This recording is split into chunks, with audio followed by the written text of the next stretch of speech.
Çfarë I pengon punuesit shqiptar që të organizohen, të bëhen pjesë e sindikatave? Kontekstin shqiptar përveç sfidave që përmenda që vetë vendet më të zhvilluara që kanë një traditë organizimi po I hasin, në Shqipëri këto janë më të shumëfishta.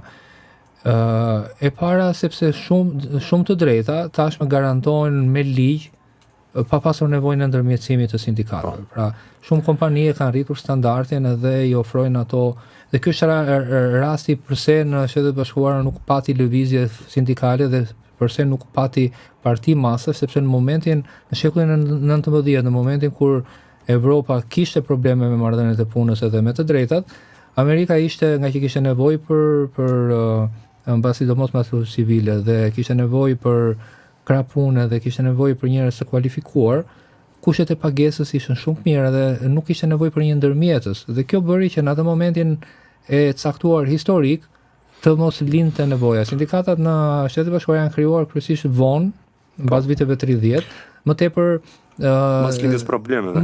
Më tepër, domethënë për të jo për të zgjidhur problemet themelore të cilat sindikatat zgjidhën në Evropë në shekullin 19, po për të rritur më shumë standardet të cilat ata I kishin. Dhe në Shqipëri aktualisht disa të drejta që ofrojnë me ligj e bëjnë këtë të vështirë për nevojën e një jo ofron kodi punës a priori. Jo ofron kodi punës a priori etj.